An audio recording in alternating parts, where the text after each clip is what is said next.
Welcome back to the channel, everybody. It's Chad from The Right Line, and this is going to be part 12 of the Overland Trailer Build. I know it's been a while since I've had a video uploaded about this trailer, but a lot has happened, a lot has been happening, and I wanted to give you a little bit of an update of where we are. Before we get too much into where we are right now, I wanted to give you a little bit of a history of where this trailer build idea came from. Okay, so before the trailer started, we had a Sunray 109 mini camper travel trailer, I guess you would call it, and I towed it behind Chewy. The camper always felt real heavy to me, although it was advertised at like 1,250 pounds dry. I couldn't store the camper here at home because, well, it was too big. It was about 6 inches too tall. It wouldn't clear the garage door, which to me became a huge headache because anytime I wanted to use it, I had to go pick it up from where it was being stored and drag it home and prep it, which was easily an hour just in prep by itself before we could even leave. So often what would happen is Joseph and I would pack for a camping trip, and then we wouldn't get to our camping site until 10:30, 11 o'clock at night, simply because we wanted to leave after work just to kind of make sure to take advantage of 3 days of camping. So the idea of selling the camper was birthed, and using some of the proceeds of that to build the Overland trailer, which at some point I'm going to get into a price breakdown of what's been spent for this trailer. It is over budget, no doubt, but it's at least what I want. So to build this new trailer, I had a few goals in mind, like, number one, the trailer had to be small enough to fit in the garage and tuck back in this corner here. It's a perfect place to store it in this corner. I stored it at home so I can easily get into it, load it, charge batteries, whatever. So it would be so much more convenient than having to deal with that camper.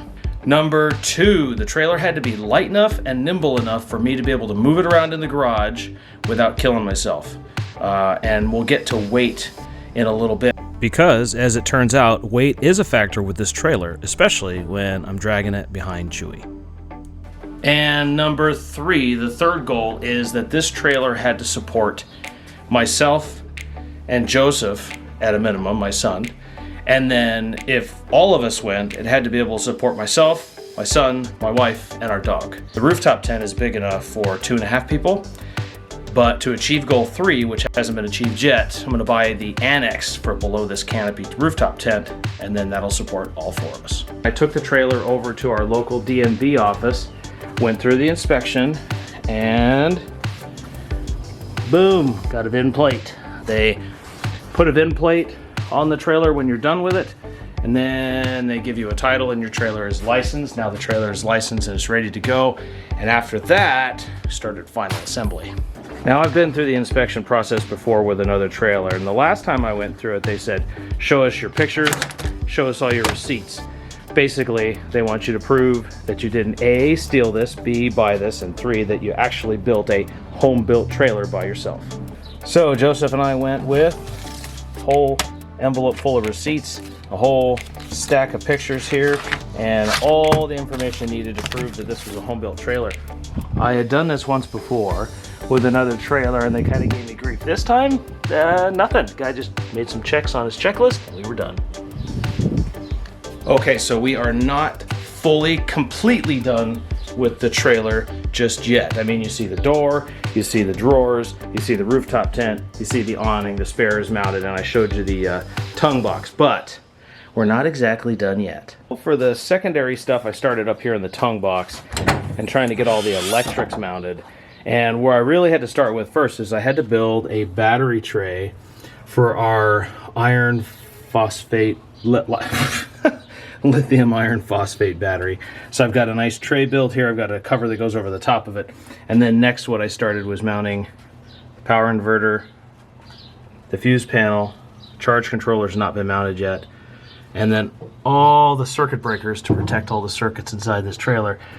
We've got one for the power inverter, one for the refrigerator, one for the charge controller, and then this one is for the rest of the electrics inside the fuse box.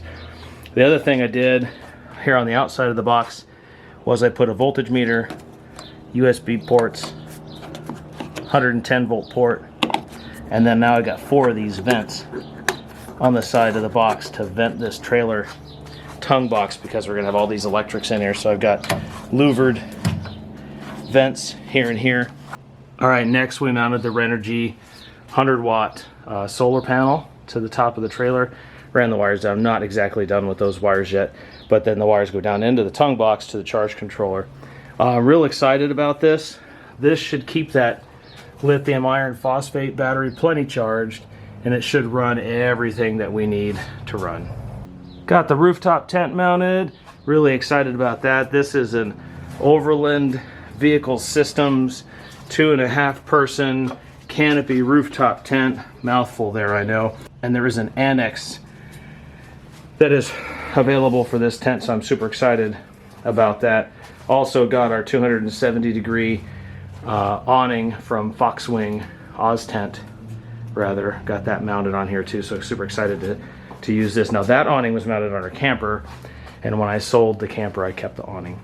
I had to mount some vents in the side of the trailer box here so that the trailer could vent, especially because I'm putting the refrigerator in the back, and I didn't want huge amounts of heat to build up. This is where the refrigerator is going to sit right there, and then there's the vent directly above, and there's the inside of the box. I didn't paint the inside because I kind of like the red of the panels. It looks pretty cool. I like it.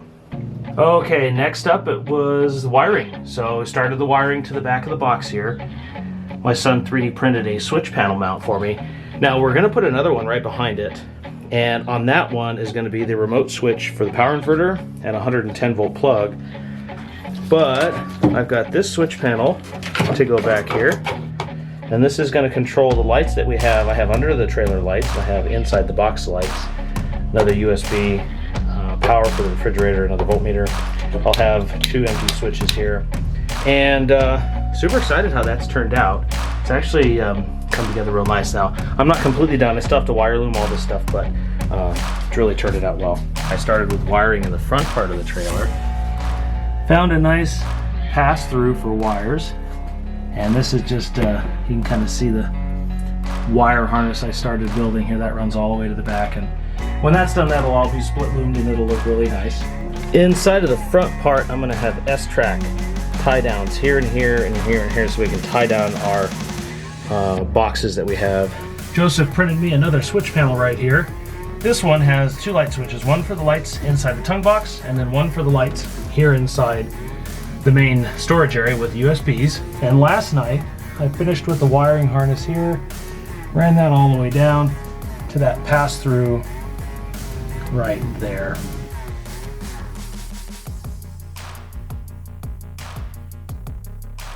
So that's where the trailer's sitting right now. Today my project is to set the wires for those 2 lights and those 2 lights, and run the connectors back to this switch panel. I also have to run the wire up through the floor for the LED lights that are underneath the trailer.